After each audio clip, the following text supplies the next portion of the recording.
You want to guess how many pages of notes I took? 3. 4. Oh, damn. I knew it was 4. I don't know why. I knew it was. Yeah. Yeah, I was telling you the whole time. Anyways, yeah, that was the cold open. I see. Um, Hello, welcome to a Fish and Flower podcast. I'm Flower, aka Rose. Um, and I would like you all to know I cannot stop building buildings in Minecraft, and I hate it.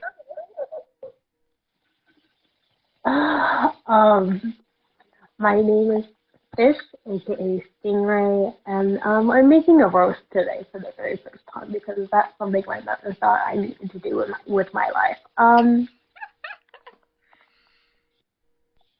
My fingers are so cold. I'm holding a frozen strawberry. You know what? That's a great intro. I'm keeping it. Um, so this is very much a stream of consciousness podcast, very similar to how we talk to each other on a daily basis, with less dog photos. And on today's episode, we're going to talk about a classic that is not Pride and Prejudice. Carmilla. I'm not going to try to pronounce the author's name because I'm pretty sure he was French, and I can't speak English sometimes. So it's not going to turn out well. Um, but yes, this is the Which first way classic people I've feel. read this year, and I'm sickened by that fact. Like, we're a good chunk Hold into on. March. Like, why? I read a classic before you did. I know. Abby, I'm. you want to say hi to the people? Abby Ray, you gonna say hi to the people? Dog? She's just staring at my strawberry. She wants a strawberry. You want a strawberry? That's hilarious. Yeah. There you go. There you go. Yeah. I must love you or something. Yeah, I must love you or something. Yeah, just don't lock her in a barn for 30 minutes in the middle of winter. Yeah, well, it's not winter. I mean, it is winter, but like, you know what I mean? I live in Texas. Also, we don't have a barn, so. um, I guess we should actually talk about the book. I'm gonna start off by saying that spoilers for like the book. I didn't think of No like saying that. shit. I didn't think of saying it. I can't speak words anymore. See, I didn't think of saying that in the intro to any of the other episodes until yesterday when I was talking with Helen about Ice Planet Barbarians and how she was excited for that episode to come out, right? And I was like, oh shit, there's spoilers. I So, feel like that's interesting. But yeah. yeah. So yeah, that's what we're doing. We're talking about Carmilla, which is I would say go read it first. I mean I would say go read the books that we're talking about first. I mean not Molly Southbourne. You can read the first one before you listen to Don't me. read any of them. Be serious. But Carmilla is under 200 pages, and the audiobook one because it's a classic. It came out in 1872. I wrote it down for important stuff. Me too. That sounds so funny. Anyway. Um, because it's a classic, it has been out for a while, so it's kind of like you can find the audiobook on YouTube like easily. That's how I listened to it for my reread today, because both of us have read this book before. Stingray has read it twice. I believe you Mind also. Carmilla when I could tell it on his. Yeah, I believe Anyway. you rated it 4 stars as well. When I saw that, when I marked it as currently reading on Storygraph this morning, I saw that we both had Mhm. rated it 4 stars. So, Well, but I really do enjoy it. I read it for the first time in August or September of last year, and then I read it again in October because obviously. yep. And And then you before that, talked me into reading it in October of last year, and here I am now. when I was 14 or 15, along that timeline, I watched the web series. I liked it, but that was before I really. Anyways, I don't remember what happened to that really. I wanna watch that. I was seeing screenshots of it, and I was like, This looks like it's gay as fuck. I need to watch it. Um, yeah, that's one of the things I want to talk about beforehand is the gay. Cause like there's two things I want to talk about this book, which is the comparison to Dracula. I mean, it's gotta happen. Cause like the classic vampire story that everyone knows about is Dracula, but Dracula came out, if I can do math properly, 25 years after this book, I've never read Dracula. and I have. Oh. um, Which is why I'm going to talk about Dracula, because I'm going to give my opinions real quick. We already talked about how I rated Carmilla 4 stars. Still at it when I reread. I was contemplating bringing it down to 3.5 before I reread it, but no, I'm keeping it at 4, right? And Dracula, I have at 3 stars. It was fine. The heroine, the main female character that is being targeted by the vampire, completely useless, does nothing, doesn't actually have a character. The only real characteristic I remember about her is that she's a complete girl boss, because, like, all the other characters who are hunting down the vampire Dracula um, are like 5 men who are madly in love with her and trying to get her to marry them. And that's why they killed Dracula, because he kills her, and they're like, we gotta revenge her, right? So she's just out here I'm girl bossing like, with 5 men simping for her, and I'm like, I need everybody to be serious. Like, oh, that's what Dracula's about. technically. I'm sick. I'm never gonna read Dracula. Um, it's like fine. That's my review of Dracula. It's like fine. And that's kind of what I got from it. Meanwhile, the first time I read Carmilla, which thankfully I did write a review for, so I was able to look back at it. Um, I recognized some themes, which we will talk about, and how my views of these themes have changed since then. But also, I found the dramatics really funny. Most obvious being the painting scene. You know, Listen. that it is fucking hilarious. When I read that I scene, mean, I may have sent painting scene in all caps to Stingray. So, you know. no, it really just sets itself up because not only it is just a solidly 4-star book, like it's solid 4 stars, no and if or but, etc. But also, it's literally perfect as in vampires. Yeah. Right. Lesbians. Uh-huh. And it's dramatic and it's romantic. What more could we want? What more could we ask for? That's all that I want in my life.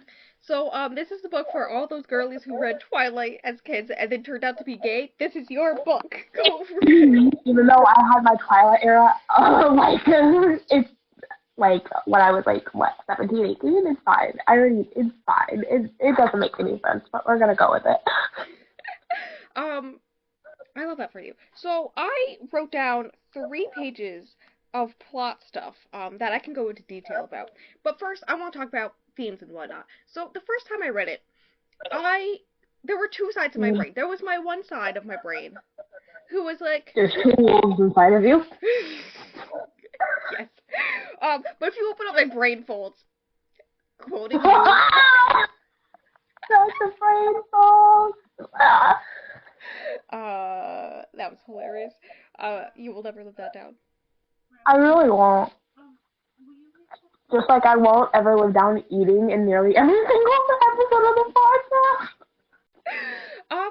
Anyways, my 2 sides of my brain, were like, hey, there's like obvious themes of female sexuality. I continued that theme throughout my rereading it, but I also gained other stuff and viewpoints as I was rereading it because I was taking notes, so I was actively, like, not only paying attention to the text, but, like, actively participating in the text type stuff.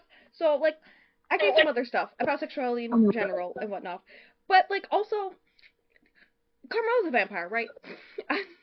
And the first time it talks about her biting people is 9.5 minutes in to the audiobook. I wrote this down. And it's described as her biting people's breast. So, it's, like, when it's actually described, and not just the words biting breast, is, like, the collarbone, neckish area. Like, a little above the boob, right? But, like, it keeps on saying she's biting people's breasts. And So my gay brain was like, yeah, female sexuality, but have you heard of biting boobs? Because that's actually all that's important about this book. Mhm. Uh-huh. And There. I'm gonna make a funny joke at the end. Anyways, we'll go into like all the themes and stuff at the end. I want to quickly, as quick as possible, go through the plot. I really don't want this to be 2 hours long. Why not? It's gay, so it should have that right? Because if it's 2 hours long, who is gonna listen to it other than us? Real. Except apparently someone else did for the first episode, and I don't know who that is. Who listened to this? I gotta talk to Jerica. It might have been Jerica. Jerica is the only real one ever. It was probably Jerica. Mm. Okay. Yeah. So plot. Um. So I should mention that the prologue hints for themes. It also hints that there's also the duality of humanity as a theme throughout this book, um, and whatnot. And To do a lot of the the agony. prologue I use for like my themes of sexuality stuff. But yeah, no, there's like apparently like in the prologue he wanted to hit that this was like a thing about the duality of humanity and all this stuff. And when I was looking up covers for this book, there's this one really cool one that's of Carmilla like in like beast vampire mode, and then like normal super gorgeous Carmilla, and I was like, I see it, but like, have You you gonna heard see of the gay theory? it? So but yeah, plot. So basically the background, Laura is kind of the main character in this book, and her and her father, who's like a older guy, her mom died when she was an infant, they live kind of in this castle, but it's not England, so it's like really cheap. Like he used to be a soldier, so like they don't have like large amounts of money, but everything's kind of cheap, so they live in this gothic castle, but it's kind of very far away from everything else. It's like 20 miles away from the current, like that's the closest populated town, whatnot. Me in actual real life, there's like a few servants, and there's like two main servants that she talks to regularly, which are her two governesses. There's like one governess and then a finishing governess that's like teaching her German and French and stuff like that, right? There's also hints of a coastal village that was abandoned and destroyed, that's like 3 miles away, that is important to the story, right? So, she's like 18 when all this stuff goes down, uh, and it's kind of Yeah, written. I'm cool now. Yeah, have fun with that. But it's written like her from the future is writing this down as journal entries, uh, because like the prologue is someone else getting all these journal entries together of all these people's experiences, talking about this instant, right? Um, and so it's future her talking about this thing that's happening, which is very similar to how Dracula's written by letters written to a family member, I think. So like they're similar in that way. That's also another way that they're similar. Anyway, that's not important.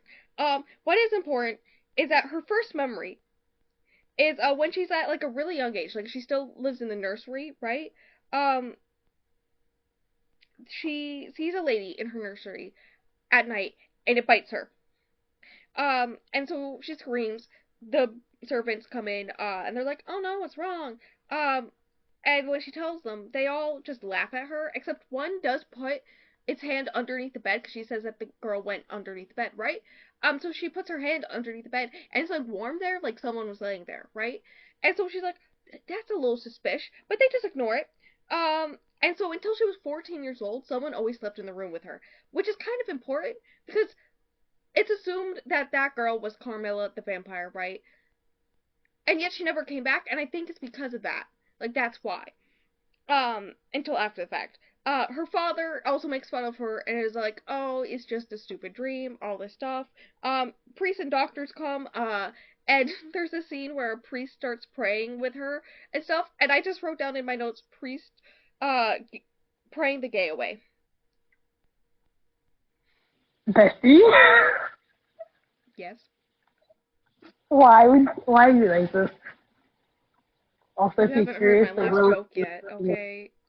Like, The roasting. It's not really roasting. It's basically boiling because that's what it doesn't matter. Continue. all I can think, like, I know we have a slow cooker for when we do roast, so. I mean, okay, my mom was like, okay, we have this pan or this pan, or you can get the grandma's pan, or you can use the slow cooker, whatever the fuck you want to call it. I'm like, woman, just tell me what to do and I'll do it. Why are you giving me 10 million options? Just tell me the one thing. And she's like, I don't think it'll fit in this one, but it fit perfectly fine. Like, be serious. Yeah. It's not that complex. The way I just realized I'm gonna have to find my recipe for the meatballs again. I believe in you. Thanks, Mom. Anyways, chapter 2.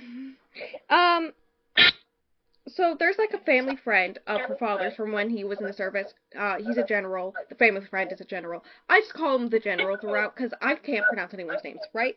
So he was supposed to come to visit with his ward, which is his niece, to like introduce her to Laura because they're like around the same age and Laura's pretty lonely. That's like kind of a theme that she's really lonely and that's why she's easily preyed upon throughout this book. Hey, hold on. Before we continue, can we just talk about how if for some reason I was at a gothic place, if my house was this gothic place in rural Texas, which is not, those things do not apply to me at all, but if it were, I would literally be the perfect target. Because I'm literally in the exact same situation as Laura, except, where is my lesbian vampire lover? Why am I being dramatic and I'm falling off my bed? I'm on the floor. We're on the floor. Yeah, no, sometimes you just need a lesbian vampire to call mommy, but like, where is she? I'm gonna just snort into my soda because why the hell did I just say that? We're gonna move on! Do you perchance like to call women mommy? Because that's what I'm gathering. I have no clue what you're talking about. Whenever I have an issue, I don't just scream mom to the closest woman near me. Including my sister. We are two different people because I do not like calling women mommy. So, what does this say about us as people? I don't know. This is really off the rails, but I love that for us. It has to be, but it's the Carmilla episode. Mhm. Wait, oh my god. So, at this point, Laura and her father are taking a walk around the land and whatnot, right? And he informs her that the general's not going to come to visit because his ward has died mysteriously. She had been sick previously, but like she's dead. And the father just forgot to tell Laura.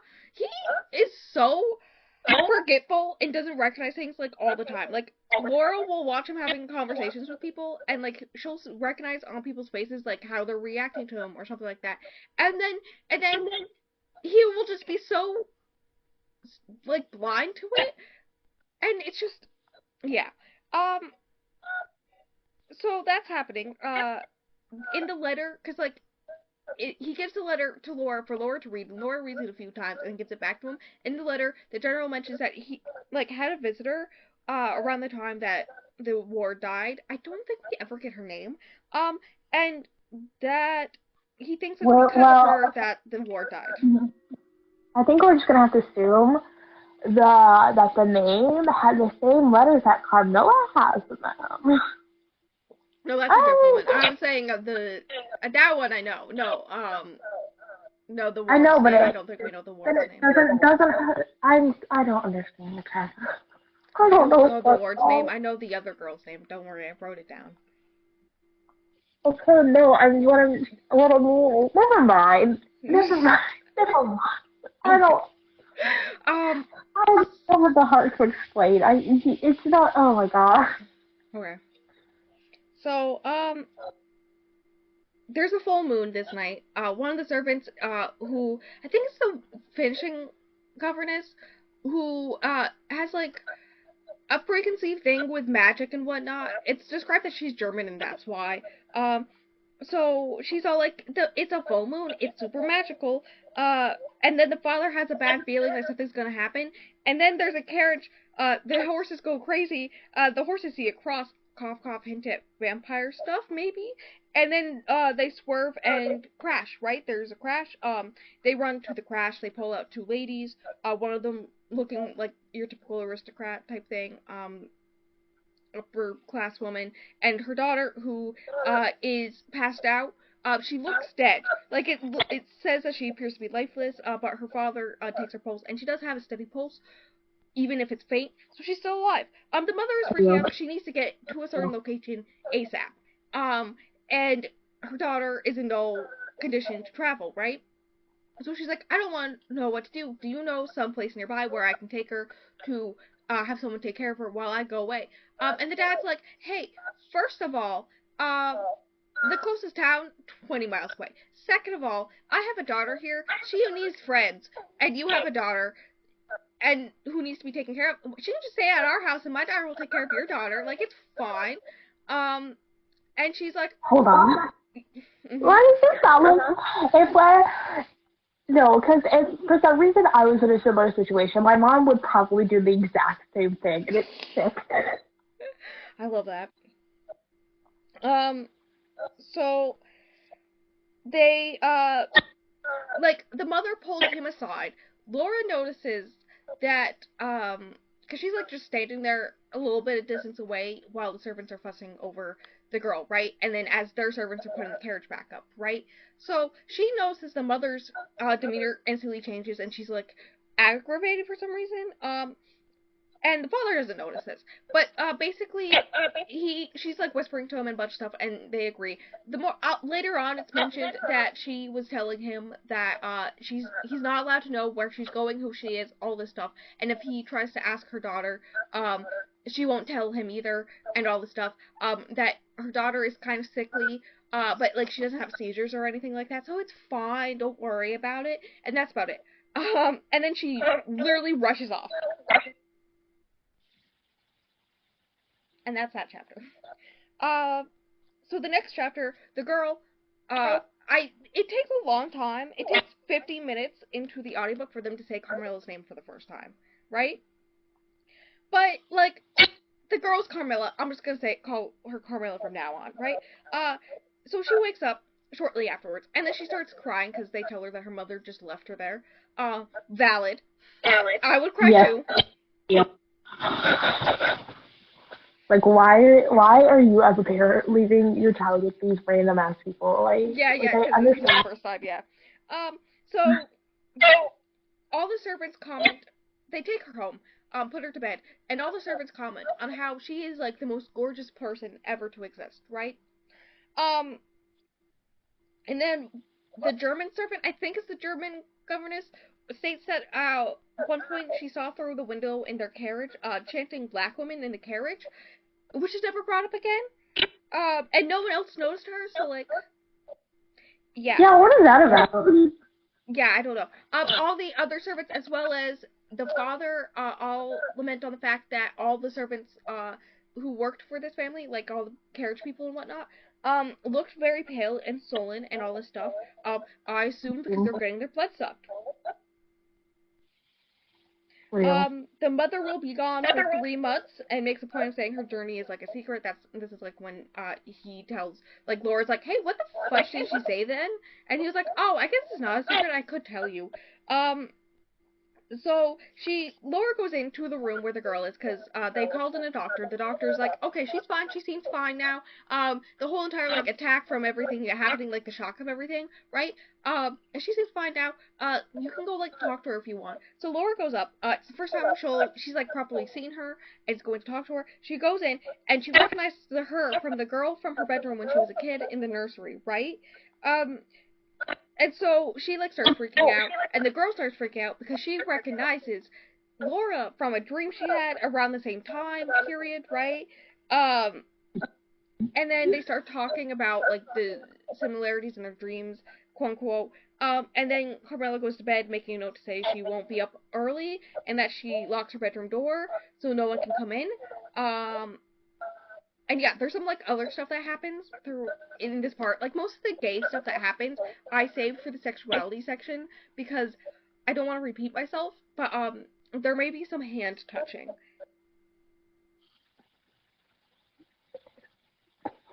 I don't even know what to say. um. So chapter 4 starts. The hand, the gay pinky thing. That's never happened to me. Has it happened to you? I was like, One day we will watch Pride and Prejudice, and you'll see the hand scene in that movie. And yeah. Um. Anyways, next chapter, chapter 4. Laura spends a long time describing Carmilla. Like they're outside, I think, and she like spends a good chunk of time describing how beautiful she is and how like throughout the time together she would like brush Carmilla's hair and play with Carmilla's hair and all this stuff. And I was like, mm-hmm. So Laura doesn't like how Carmilla doesn't talk about where she comes from, where her family lives, who her family is, where her mother was going, like any of this stuff, any of her past. And Laura does occasionally try to push her. I think 2 times she really tried to push her, and then every once in a while she'll ask a question, and Carmilla will be like, "Can't tell you." And it like upsets Laura that like Carmilla knows basically everything about Laura and her life, but like she knows nothing about Carmilla. And like at one point she brings up to Carmilla, and Carmilla's like, "Don't you know I love you? And there's nothing you would know that like wouldn't affect that about like all this stuff." I'm like, suspicious, right? you know, honestly, if I was in Carmilla's situation, minus the vampire-ness, I would try my best to have my mysterious moment as well. I mean, it's normal, right? Sometimes you just need a mysterious moment. I mean, sure. So, what happens next? I'm looking at it. So at one point, Laura notices. Laura notices that Carmilla has, and I quote, a coldness in her eyes beyond her years. Um, Yeah. Sounds a little suspicious. I don't know about you. Uh, and then some gay shit happens an hour in. Which I will describe again when I talk about the sexuality in particular throughout this book. I will go into detail for that, but just know that some gay shit happens. After said gay stuff, Carmilla sits back while Laura's just like left there trembling, being like, "What the fuck is happening?" Confused by her own emotions, all this stuff. And like it's mentioned from the future point of view that this happened like a lot, like not a lot, but like it would occasionally happen and all this stuff. And every time Carmilla would get angry at Laura's confusion about what is this, and stuff. Um, at one point, Laura questions if Carmilla is crazy or if it's a romance like in books that she reads. And then it's hinted that if Carmilla was a man, there would be no question, like it would just be a romance. But because she's a woman, it's considered like she may be possibly crazy. Yeah. I thought that was a important thing to bring up. Listen. I'm going crazy. Just look at lesbians. Let them be lesbians. Yep. You weird old man, whoever wrote this, just let them be lesbians. Yep. So, I made a note that reminds me of like gay erasure through history. You know, like when historians will look at like two people of the same sex, and like everyone else is like, oh, they clearly were gay lovers, and they're like, these two very close friends who talked about each other's butts sometimes, and everyone else is like, no, that's gay. It like was giving me that vibe, and I was like, intriguing.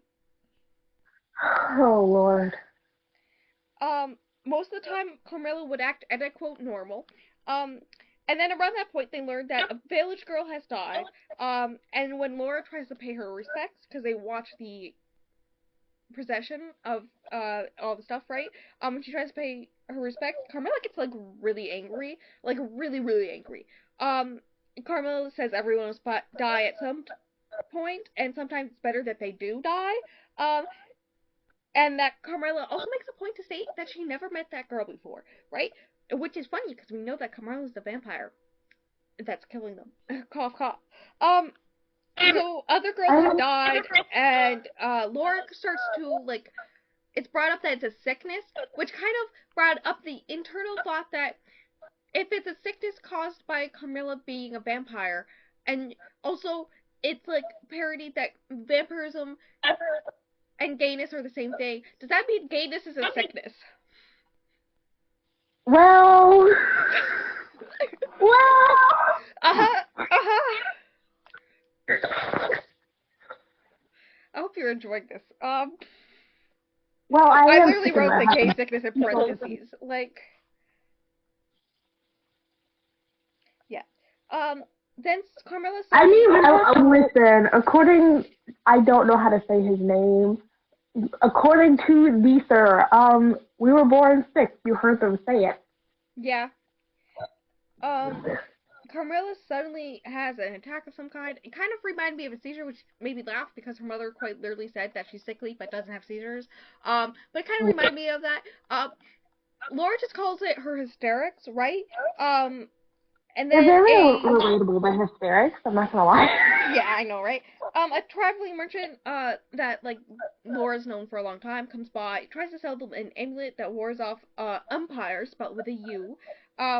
And they do buy some. I didn't recognize that they buy some until later on when they come important, right? But Carmilla gets very angry by this whole entire thing, right? And is like telling Laura to go get her father so that he can whip him and all this stuff because Carmilla's father would have like hung him up and started whipping him and all this stuff instantly, and it was like, yeah, but and also he mentions that umpires have been killing people off a lot recently, especially around this area. And then he notices, he's all like, I'm also a dentist, and I notice that your lady friend here, Carmilla, has this really pointy tooth, and it must be uncomfortable for her, so I can get it out for you if you want. And that's when Carmilla's just like, starts getting angry. And then there's another death. Another girl dies. Oh, I wonder why. Another one.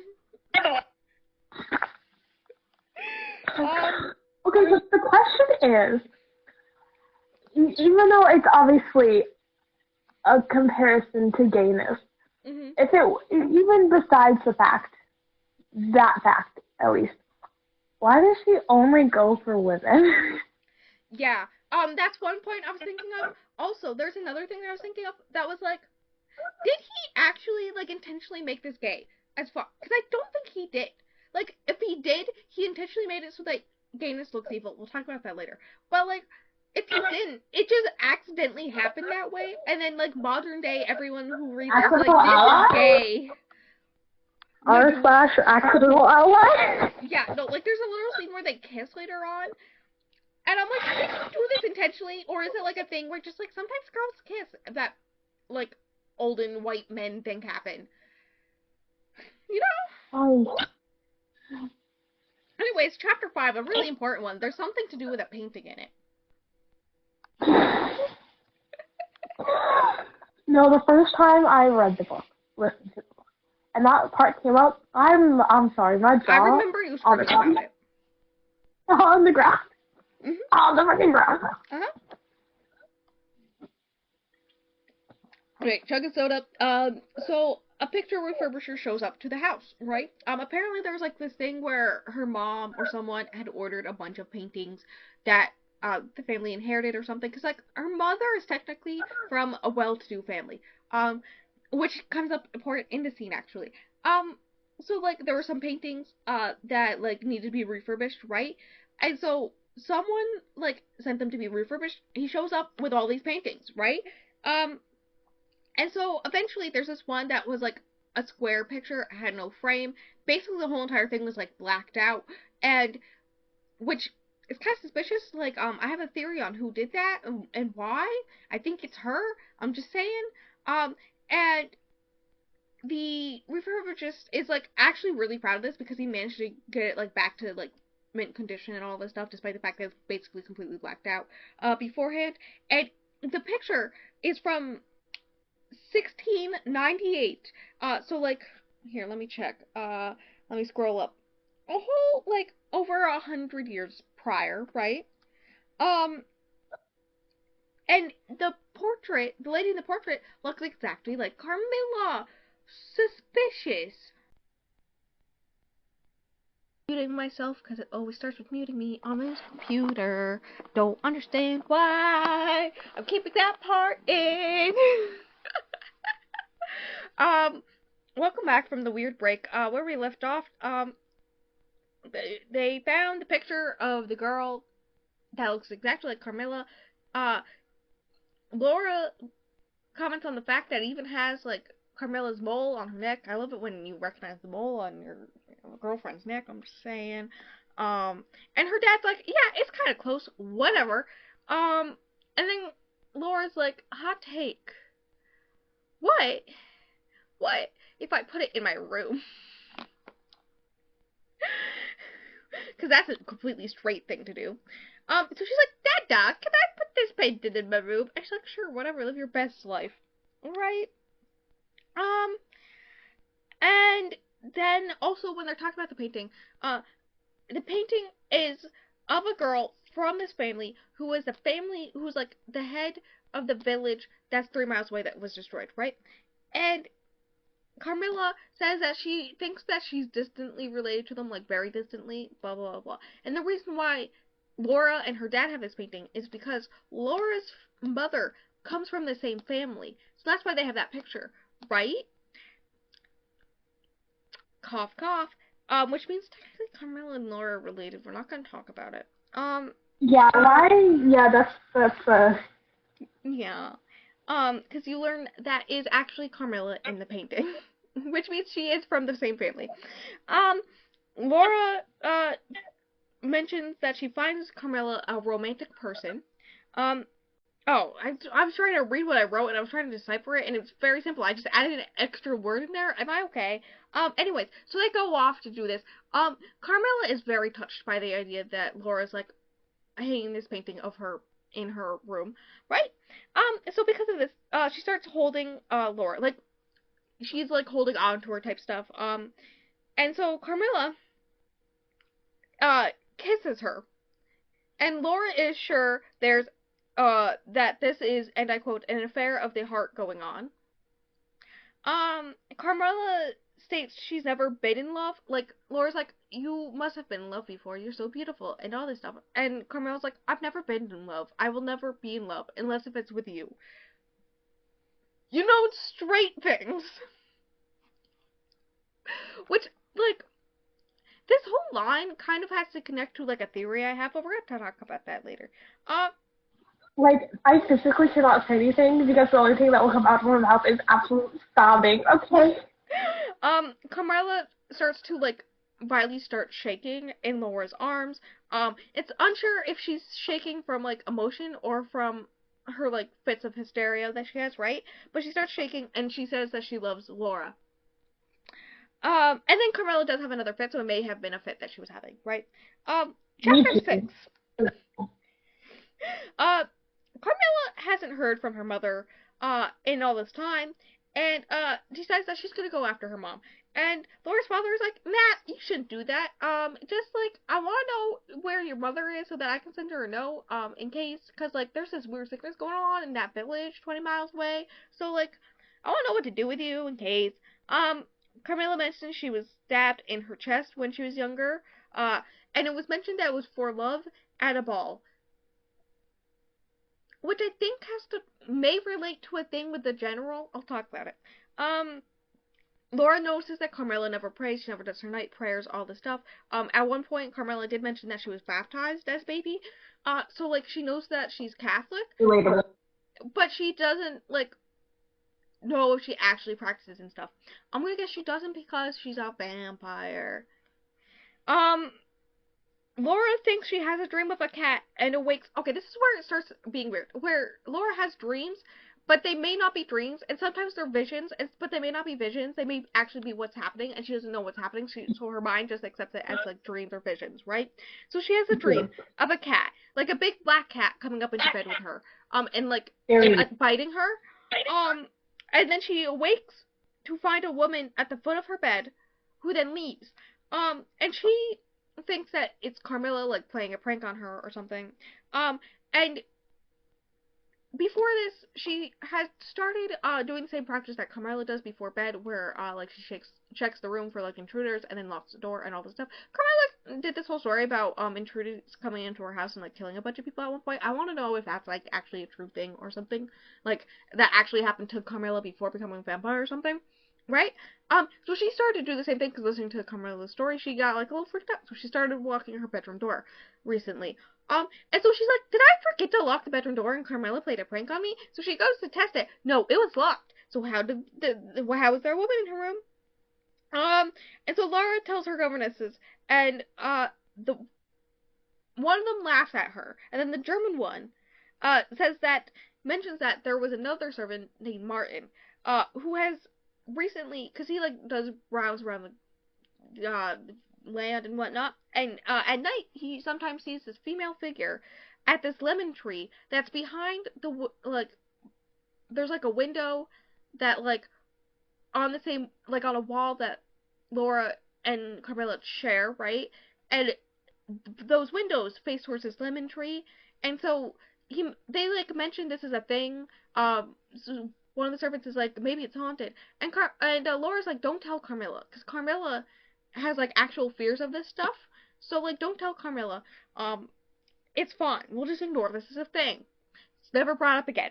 Carmilla mentions a similar dream she had from like Laura's. And so when it happened, she for some reason reached towards the umpire amulet that they got, right, to repel it, and it worked. I don't know how true that is. And Carmilla says it's actually magic, not magic. It's science, not magic. Like there's actually like a sickness. It's not like actually vampires being out there. It's like some sickness that's around, that's targeting all the under 20-year-old females in this area, right? And there's like something in the amulet that like helps you breathe better or something, maybe something like that, so that like it helps you with the sickness and something like that. So Laura starts to get sick, but before this, she starts to use the amulet as well. Whenever this happens, she starts to use the amulet, and she stops having the weird dreams and visions and whatnot for a bit. But she starts to get sick. And in a fever dream, she imagines someone with soft hands kissing her. I wonder who that could be. She believes that her sickness is something that isn't the umpire sickness because the village girls who get the umpire sickness die within 3 days, and it's like she's been sick for 3 weeks now at this point. And so she's like, it's something different. I have theories about that have to do with like the amulet thing, and how like maybe it's like slightly working and whatnot, and so that's why like she's able to still be alive, because even though like Carmilla still drinking her blood, it's not as much or something like that. Like, you know. No, the whole thing is that Carmilla is going with all these other girls, drinking their blood once, and then killing them off the next time she goes to drink their blood, right? Mm-hmm. But because she loves Laura, she only drinks a little bit just to keep herself calm, and then that's the life. That's the whole thing. Be serious. No, like there's this whole thing where I talk about later on, where I'm going to talk about how, specifically this part further proves my theory that Carmilla actually truly did love Laura. No, she really did. Don't even say she didn't, because I will cry. They loved each other so much. Carmilla loved her. You don't just say those things to girls you don't love, bestie. I'm sorry, you don't say things like, I have never been in love and I never will be in love, unless if it's with you. I didn't even write that quote down exactly, but I have it memorized now. I'm gonna cry, okay? I'm gonna cry into my potatoes. Anyways, the end of this chapter is Laura has another vision, and she sees a girl. Like, there's like a thing where her mother's voice, which is weird because her mother died when she was a baby. So like, how would she know it's her mother's voice? Which is like the only real time that Laura is kind of dumb. Because, like, for the most part, Laura's a pretty smart character. Like, she recognizes that Carmilla and another character that will be brought up later on is the same person. Way earlier than every man ever in this book who's trying to hunt down this person and whatnot. So she hears her mother's voice be like, The whole stay thing is away in from don't the pay attention. murderer or something like that. And then she wakes up to see a girl covered in blood, at the foot of her bed, and she assumes that it's Carmilla, and she thinks it means that Carmilla is being murdered. So she screams, and a bunch of servants come. They decide not to get Laura's father at all during any of this, because, like, it's too far away. But a bunch of servants come. They eventually break down the door into Carmilla's room, and everything's exactly as it was before, except Carmilla isn't there. Dun dun dun! Chapter 8. They search for Camilla, for like hours upon hours. Like, it gets to the point where, like, the next day they finally do tell Laura's dad. They think that maybe, she went on a walk at night and, like, she fell in the stream and drowned, and so they're ready to, like, drain the stream to find her body. And then at one point, Laura goes into Carmilla's room and just finds her there at her dressing table. And it's like the next afternoon at like 1 p.m., right? And then Laura's father comes in and just basically mansplains about how Carmilla sleepwalks, and that's what all this was. It was just her sleepwalking. So now someone has to sleep outside of her room to make sure she doesn't sleepwalk anymore. Okay, see, Bestie. Why would he even say that? Because if she was sleepwalking, where the fuck did she go? I know, right? No, the theory is that, like, because this is an old castle, there's, like, secret passages that no one, like, actually knows the location of. And so, like, maybe she found one of them while sleepwalking, and that's how it happened. And then, like, Laura's like, but then how did she end up in this room that I had searched? And he's like, you left, and then, she came in, and then, you went back in, and she was there. It's that simple. It's nothing that serious. I wish all issues were this easy to solve, and all this stuff. And I'm just sitting there like, cough, cough, what the fuck? Right? Chapter 9, Laura's father has secretly called upon a doctor for Laura, because she's still sick. It's, like, not really any physical ailment, but, like, she's really down all the time, all this stuff, and so she never really told her father any of the details about how, like, she's feeling sick or anything. He just knows that she's, like, looks a little sickly, right? So, she tells him what's going on, the doctor. And then the doctor goes to her father, pulls her father aside, and they talk for, like, a good chunk of time about Laura's sickness without Laura. And then the doctor leaves. And then she goes to her dad and is like, hey, Dad, what's happening? Am I okay? And her dad's like, oh, you're fine. And then gets angry that she would ask that. And then he reads this letter that the doctor wrote him that, basically there was, like, when, at one point the doctor, was like, hey, you felt like you were getting pricked somewhere. So let me see. And so she pulls down, like, the edge of her dress, right? And shows him. And there's, like, actual, like, marks there. And then, he says that she's not allowed to be alone anymore. I don't know how much that happens. They get a letter that the general is arriving. And, basically, like, yeah, that's basically what happens with that. The doctor tells the dad some stuff, and then the dad gets mad. Like, it's never really explained what he tells the dad, but the dad gets really angry when she tries to question about her own health, you know, just normal things. And then they go to visit the priest on business, and it's, like, the priest that, it's, like, at that village that's closer by, that's, like, basically abandoned, right? And Carmilla's still sleeping because she sleeps later into the day because she's a vampire. And so they tell, one of the governesses to bring Carmilla to them, after she wakes up, and they'll have a picnic there, right? Okay, that's important because things are about to get dramatic. They run into the general. Next chapter. The general believes that something devilish killed his ward, and, he plans to unearth the family, from the destroyed village, which is the family that Laura's mother is from, right? And then he goes into this whole story, about how his ward died. There was a masked ball, and all this stuff. And he notices a young lady watching his ward a lot. The lady's escort, who happens to be her mother, notes how they have met many times, but he doesn't remember her.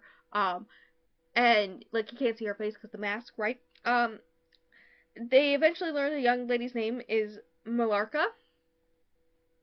Um, if only you like rearrange those letters to spell Carmilla or something. See, that's what I was talking about earlier because, like, never mind, I'm stupid. Continue. Yeah. So Malarka and the ward start talking, and they get along pretty well. Eventually Malarka takes off her mask, and it's mentioned that the ward was instantly attracted to her. Um, and the See, mother hold won't on. remove her mask. Hold on. Carmella's mother. Uh-huh. See, that's why I have questions. Because, Yeah. I mean, they got to have talked about it at that point, right? It's been, like, over 100 years since her daughter was turned into a vampire, presumably herself as well, etc. So, like, they had to talk about the fact that, like, I mean, her mother had to have questions as to why Carmilla only went after women. Yeah, I don't know. Maybe that's why she left and never came back. Oh, my God. So the mother needs to leave immediately. You know, the same story. Where she needs to leave immediately, but her daughter has recently fell off a horse. So she can't be taken on long journeys. So she asked the general if he can watch over her, and he was initially gonna say no, but like he knows that she was like being friendly with his ward, and he wants his ward to have friends, so he's like, sure, why not? The mother leaves, and then shortly after they watch the mother leave, Malarka goes missing for the whole entire night. Cut to like after when the general is telling the story, right? Laura recognizes all the symptoms that the ward ended up happening, because he starts listing off all these symptoms that she ended up happening. And she recognizes they're the same as hers. She's like, look at those bitches. And then she recognizes that Malarka's tendencies and characteristics very similar to Carmilla's. Um, and then the general says that he's gonna cut off this girl's head. And everyone is just like, sure, okay. I'm sorry. If I was Laura, that would not be happening. I'd be like, you're going to look me in the eyes and tell me you're going to cut this bitch's head off? Be serious. I need to be serious. I have things happening here. So, since his ward died, he's been doing some, like, research, right? And in his research, he learned that this village ended, by revenants, aka vampires. Basically, this, like, important family that basically ran this village, who Laura's mother is from, a lot of them turn themselves into vampires. Later on, you learn that you become a vampire if you commit suicide and you're an evil person. Which there's like this whole thing in Christianity where if you commit suicide, that's a sin. So doesn't that mean every person in this theory who commits suicide will become a vampire? And therefore that's a curse. Like you want to die, so now you are forever alive. Like I wouldn't mind it. Hear me out. I wouldn't complain. You're just gonna go out there and bite ladies' boobs. That joke. Listen, I'll gladly go out there and bite ladies' boobs. Okay. Thank you for that. So, continue the story of how the ward died. So, I am free anytime. So he calls upon a doctor. And the doctor's like, "Hey, she's sick, but it's because of a vampire is feeding off of her." And the general is not like he's a skeptic. But he's like, some stuff is kind of suspicious. I'll just follow these instructions he gave me. And in doing so, he goes to her room while she's sleeping, sees a black shape on his ward as she sleeps, and recognizes it as Malarka. So he attacks her with a sword. This is where I'm gonna mention the thing. At one point, Carmilla, like we know as people, that Malarka and Carmilla are the same person. Carmilla mentioned that at this ball she was stabbed in the chest. And then post-ball, like, this is an important story where, like, she goes to a ball, she meets this girl, and then, the dad of the girl, tries to stab her with a sword. So, like, is this the story, like, Are those the same instances, or did she get stabbed in the chest another time? Like, you know? Anyways, the Lord dies and Malarca goes missing. Right? I mean, if you take away the vampireness, the whole thing is that Carmilla got stabbed in the chest because she was being gay, and then she survived, and then she continued being gay, and well, we all know what that says. I have a joke about You it. could be gay without consequences. Some dude will stab you occasionally, but you'll live. You'll live, and you can still be gay. I love that. So, Laura hears the voices of Carmilla and the governess coming, right? And then when she enters the clearing, Carmilla suddenly sees the general and freaks out. The general sees Carmilla. It picks up a hatchet, and goes to attack her. She ducks and then grabs onto his wrist, forcing him to drop the hatchet because like she has super strength, and then disappears. And everyone's like, "Where did she go?" And like she went into her grave. Blah blah blah. That's when everyone else recognizes that Carmilla and Malarca are the same person. Cough cough. Like Laura figured this out like good 10-15 minutes before anyone else in the audiobook time. So like Translation: old man ain't shit. We know honestly. we wasn't paying attention to the details. They try to send Laura home so they can take care of Carmilla, but she won't leave, so they just like push her to the side. Um, and then there's like a baron that comes to like who has like all this research about vampires, so they know how to kill a vampire, and also where her grave is, because there's like also this thing where they don't know where the grave is, and the baron's like ancestor was in love with Carmilla when she was like actually human. And then she died, and there was like a lot of theories because like it's like believed that a lot of her family became vampires, and so she would also become a vampire. So he like hid her grave so that no one could like just like hurt her body. And then he felt bad that he did that because like what if she actually is a vampire? So then he left notes to his descendants to find her grave at some point, in case she does become a vampire. So they figure out where her grave is, and there's like kind of a shrine to her. Um, and a priest prays over Laura at one point. They like go back to bed, like they go back home beforehand. And do a bunch of stuff with the priest, where the priest prays over Laura, blah blah blah, try to pray the gay away again, basically. Um, so they go back to Carmilla's grave. Uh, and when they open it up, her body has not only been perfectly preserved, over 100 years. Does that remind you of another book? Cough cough.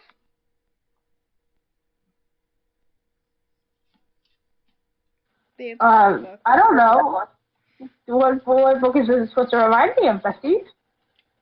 My book. My book. Oh! You know how the main character is murdered, and then yeah. her body's just like perfectly preserved for 100 years, and then she wakes up. Yeah. I did not get that connection until this time. I read it.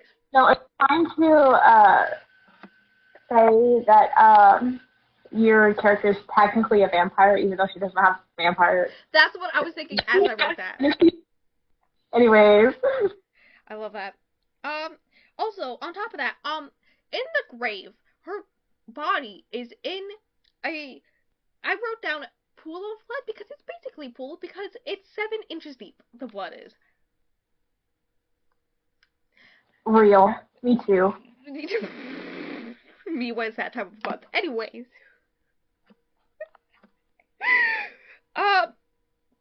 So they put a stake in her heart. They start the killing process. Time, but like, you know, I got such a bad joke. I'm sorry. Don't worry, my bad joke is about to happen. So they start the process of killing her. That starts with putting a stake in her heart, a wood stake. Now, cue my joke, where so like I say that she actually just wants to bite breasts this whole time, right? So my updated version of the joke is Carmilla just wants to nibble on some titty, so some men impale her with wood.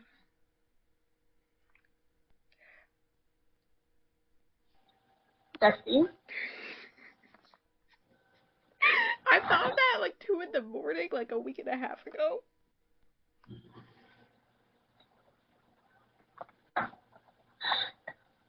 I hope you can hear all the background noises right now.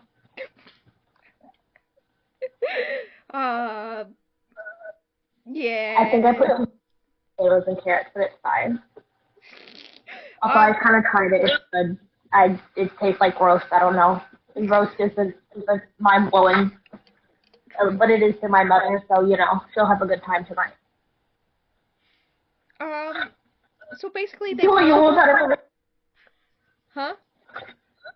I said, do what you will with that information. Oh. So after mistaking her in the heart, and then I make that bad joke, they cut off her head, blood squirts out of her neck, and then they burn her body. And then no more vampire issues. So, the very guy explains a bunch of stuff based off of, like, all this research he's done, right? About vampires. And one thing he says about vampires is, and I quote, "It yearns for something like sympathy and consent."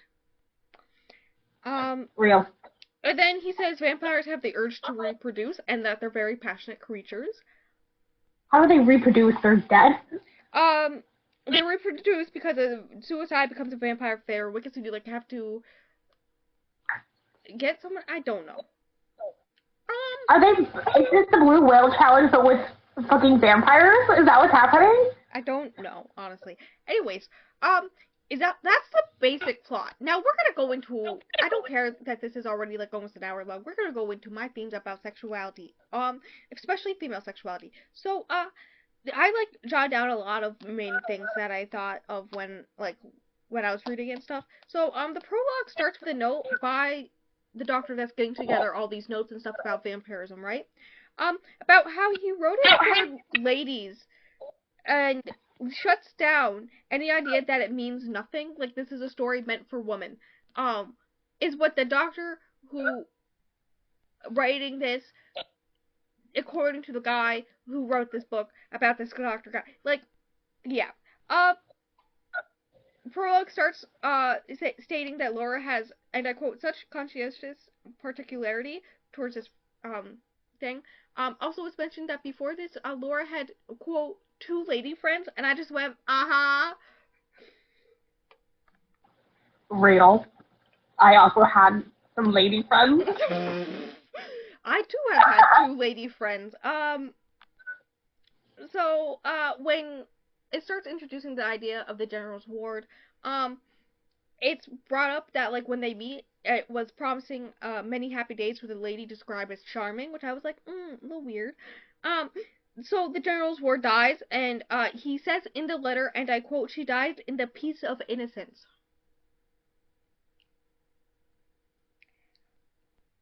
You know, normal things to write about your niece. And when I did first read this, I got some weird vibes about him and his relationship with his niece, so, that just leads more towards that. Real. Me too. I was like, I remember that. So when Carmilla, wait, no, that's when meeting Carmilla, oh yeah, this part. So when they first meet in the bedroom that time, right? Carmilla takes Laura's hands and then put her hands on her hands, looks into her eyes, and then blushes. And then when they are talking about their shared dreams that they had when they were children about the other one, she brings up, it says Laura's lips 3 times in a row. And then she's, says that in her version of the dream, she found Laura extremely beautiful and decided to cuddle her. Totally straight things. There's no other explanation, okay? Like, you can't look me in the eyes and point out this information and be like, yeah, I need what's his fucking name to be serious. I also cannot pronounce it, so I need him to be serious. Like old French could do, because he said he was French. I need you to be serious. Now I'm gonna make sure that he is. But that's, like, not the point right now. So, like, you mean it's not straight to take another woman's hands, hold them in yours, look into her eyes, blush, and then tell her that you find her beautiful, say her lips 3 times, when mentioning that she's beautiful, and then say that you cuddled her? You mean that's not straight?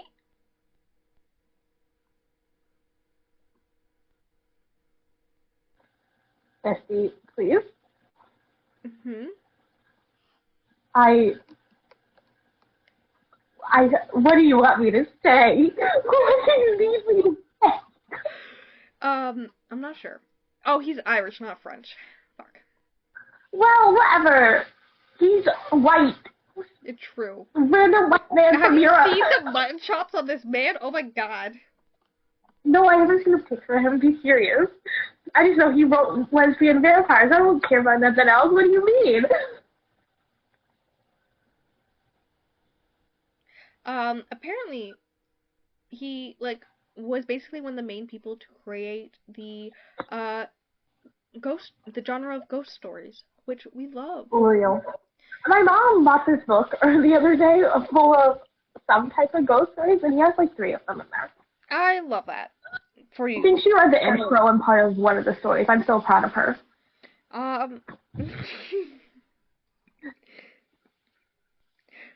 Laura brings up the idea that she is both drawn to and repulsed by Carmilla's, and I quote, attraction. To her, like, this is the thing where she has, like, this dual, confusion type thing, where, like, she's repulsed because that's what you're supposed to be when another woman's, like, trying to make out with you, right? Ye olden times stuff, like, you're supposed to be repulsed, but also, like, she has a pull towards her. She can't deny this pull, which makes it so this continuously happens, so then she gets confused and all this stuff. You know, the gay panic.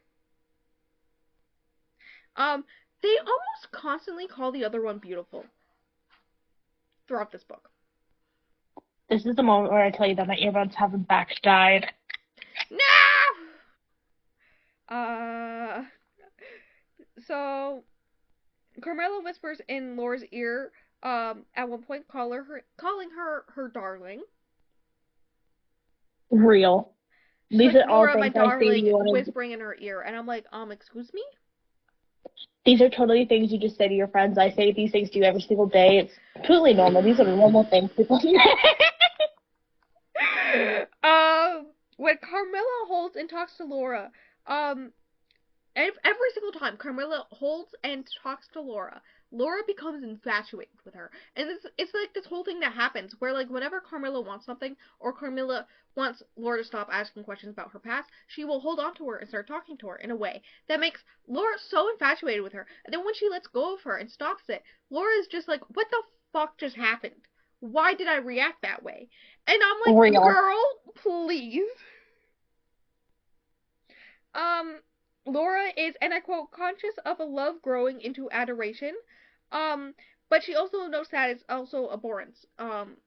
Like, she doesn't like that this is happening, but she knows that it's happening. Which is why I find Laura's character so interesting, not only on her duality, which is, like, following the theme that he tried to bring up of the duality of humanity, but also, like, how smart she is. Like, she understands her own emotions on things, and recognizes how she feels about things, and recognizes that it's supposed, like, she's been taught that these things are wrong, like, her recognizing her own sexuality, her feeling things for another person in general, like, women aren't supposed to do that, let alone for another woman, and all this stuff, and so she knows that, like, it should be wrong, and she hates it for, like, feeling this way, and yet she continues to do it, and recognizes these things, and, like, that's why I like Laura more than the main character in Dracula. Hear me out. How did this random-ass Irish man write and understand internalized homophobia and compet, etc., all the feelings, all the gay feelings, better than some other people nowadays? I know, right? Like, this is why I started to question if he just did this by accident, because, like, this is ye olden times. Like, I'm pretty sure if he was doing it on purpose, he was trying to make gays look evil, and yet he managed to, like, put it into perfect words. So, like, then either did he do it by accident, or is he trying to tell us something about himself? Real. Because, like, is this man just secretly, was he having some issues himself? Was he having some vampirism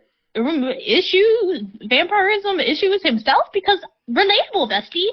But, like, I really don't understand it. Because, like,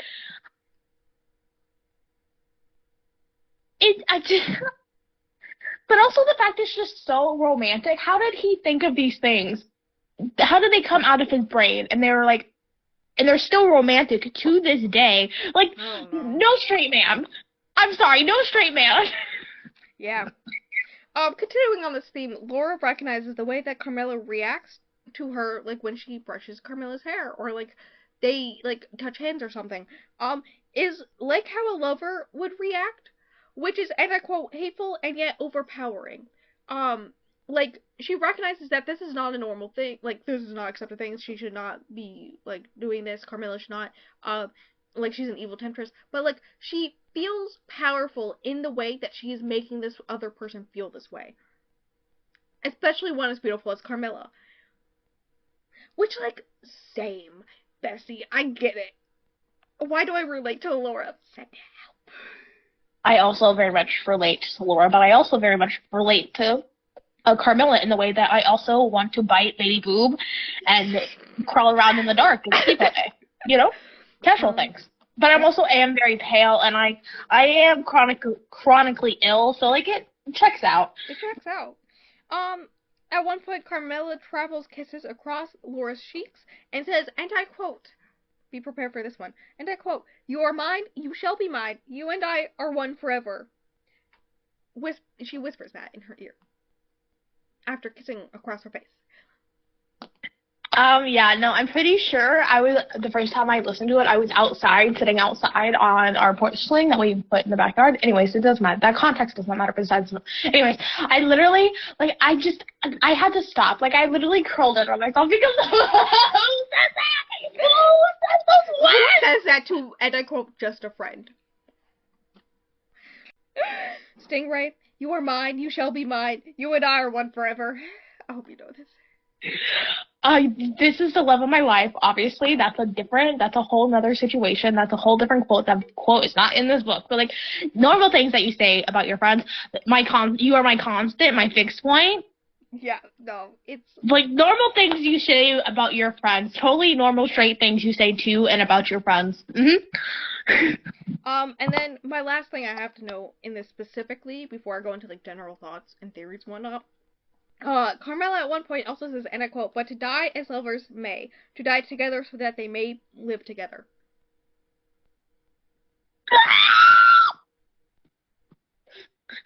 I'm sorry, but I can't do it. That's like so. Carmilla just say these things. They're false, Jackson. I can't. That's so gay though. Like that idea is like. Gayness is evil. Gay was like, you can still be murdered for being gay, but like, further back in time, it was more prominent to be like murdered to be gay. So like, to like die as lovers, but also to die together so that you may still be together, like type of thing, is so gay to me. Like such the gay way of life to me that I had to write it down. I was like, I'm gonna quote this, and I can't wait for Stingray to scream about it. So, I'm gonna sip my soda. No, because, like, it just, I can't accept the fact that, like, I don't know what, I can't speak. His whole presence, him writing this entire book, is so much r/accidental ally that it's sick. It's sick in the head, and it's so fucking romantic that it hurts. It hurts me in my chest, just like Cupid biting Santa. It's the same fucking feeling, and I don't know how to express it any other way. I need everybody that's listening to this. I'm gonna make you listen to it after this, so you can understand the feeling that I'm feeling. You probably won't, because you're not a music person, but that's besides the point. But, like, Cupid by Xana gives me the same feeling that what Carmilla says Laura gives to me. It's the same fucking feeling, and it's just fucking gay, okay? And it makes sense, because Xana writes music about women, okay? Obviously, because obviously. I'm having a breakdown. I'm having a breakdown. I almost choked on the soda. Oh god, I almost killed myself. Are you okay? I choked on soda. I can't wait to cut that out and listen to that back. Oh my god. It's funny. I didn't realize I had such strong feelings on Carmilla. I choked on my soda. Oh god, that did not feel good. Whew. Okay. Anyways, my thoughts and theories upon reread. First one, it's gayer than I remember. Real. On top of it just being about female sexuality in general, it's also like kind of anti-gay. We already talked about this, how like Carmilla is viewed as like the temptress of Laura. Like Laura just wants friends and all this stuff, and it's like mentioned that she likes romance books and all this stuff. But she like, Okay, but like but like, the two gal pals that Laura had before. Okay, sure. I know, right? But like, she's just a sweet girl, and Carmilla's like this ancient like being who like tempts her and is an, and I quote, an evil blood sucking demon. Um, and like brings her to the dark side, and like because of that, like being gay is evil type of thing. Like yeah, that kind of thing goes down. Which is like why I think it may have been done on purpose, because like I feel like that was his intent, and then everyone else was just like current day, everyone's just like, nah, it's just gay. Let's have a fun gay time, and like Um, he put in his own internalized homophobia into the book, maybe, because like that's the only way it could have real. been so real like this. Like, come on. Okay, but like the whole thing you said with like what's it called? Carmilla being this like dark ancient creature. That I feel like that also ties into like desire and sexuality and all that as a whole, because that is like a very Especially human thing female that's been around sexuality, yeah. since the very dawn of time, a very ancient old dark thing, quote unquote. You know? Anyways, I don't know. Me being smart, saying smart things on a podcast, what? How could you? How could you?